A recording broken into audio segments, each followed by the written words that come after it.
রবিবার সকালে একটু ঠান্ডা ওয়েদার থাকায় সকালবেলাতে উঠেই খেলাম চা আর দুপুরে খেলাম জমিয়ে চিকেন ভাত। আর তার সাথে সারাদিনের টুকিটাকি কাজ তো আছেই। চলো আজকের সারাদিনের একটা ছোট্ট ভিডিও তোমাদের সঙ্গে শেয়ার করি। হ্যালো এভরিওয়ান, তোমরা সবাই কেমন আছো? আমার এই ছোট্ট একটা ভিডিওতে তোমাদের অনেক অনেক ওয়েলকাম। সকালবেলায় ঘুম থেকে উঠেই চলে এসেছে এখন বিছানা গোছাতে। এই যে দেখো বাইরেটাতে এখন শুচ্ছি। তো কালকে রাতের দিকে একটু বৃষ্টি হয়েছে, ওই কারণে সকালের দিকে ঠান্ডা ওয়েদার। তবে কালকে পর্যন্ত কিন্তু প্রচুর গরম ছিল, তাই বারান্দাতেই শুয়েছিলাম। তো যাই হোক, ঘরের বিছানাটা একদমই পরিষ্কার আছে, তো মোটামুটি একটু ঝেড়ে নিলাম। তারপরে চলে আসলাম বাইরে বিছানাটাকে তুলতে। তো বিছানার মাঝে সমস্ত কিছু পরিষ্কার করে নেবো, তারপরে যাব আমি চিকেন আনতে। তবে হ্যাঁ, আজকে কিন্তু আমি স্নান সেরে বেলা 11টার সময় চা খেয়েছি। আশিপাশি কাজ থাকলে না কোনোভাবে ইচ্ছে করে না যে বসে একটুখানি চা খাই। তো সেই জন্য আমি সকালবেলাতেই সমস্ত কাজ জায়গায় কমপ্লিট করেছি, তারপরে স্নান করেছি, তারপরে চা খেয়েছি। তো যাই হোক, আমার এখানে তোমাদের সাথে গল্প করতে করতে বিছানা গোছানো প্রায় কমপ্লিট। এখন যাব আমি চিকেন আনতে, তো তার আর ভিডিও করা হয়নি। তো তারপরে যে দেখো আমি সমস্ত কাজকর্ম সেরে চলে এসেছি এখন চা করতে। তো গ্যাসটাও দেখো একদম পরিষ্কার পরিচ্ছন্ন, মানে আমার সমস্ত কাজই কমপ্লিট। গ্যাস মোছা, ঘর পরিষ্কার সব হয়ে গেছে।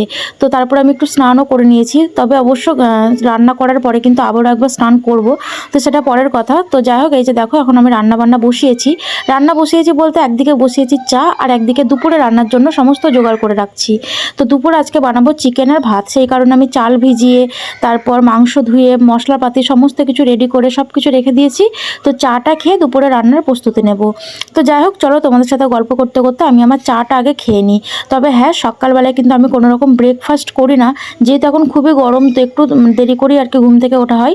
ওই কারণে টুকিটাকি চায়ের সাথে এটা ওটা খেয়ে নিই, তাহলে কিন্তু আমার সকালের খাবারটা হয়ে যায়। তো এই যে দেখো আজকে আমি ব্রেকফাস্ট বা চা যাই বলো না কেন, তখন আমি খেয়েছিলাম এই যে প্যাটিস বিস্কুট। এখানে ভেতরে নারকেল আর চিনির পুর আছে বিস্কুটটায়, খুবই টেস্টি একটা বিস্কুট। আর তার সাথে ছিল কেক। তবে হ্যাঁ, কেকটা কিন্তু আমি শেষ পর্যন্ত খাইনি, কেকটা রেখে দিয়েছিলাম। আমার এই চা বিস্কুটটা খেয়েই মোটামুটি পেট ভরে গিয়েছিল। তো কেকটা ভিডিও করলাম, ভাবলাম হয়তো খাবো, কিন্তু তারপর আর খাওয়া হয়নি।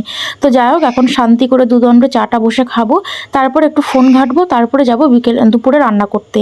তবে একদিকে কিন্তু আমি চা খাচ্ছি আর একদিকে ভাতটাও বসিয়ে দিয়েছি। আচ্ছা, তোমরা বলো তো রবিবার আসলেই তোমাদের কার কার চিকেন খেতে ভালো লাগে?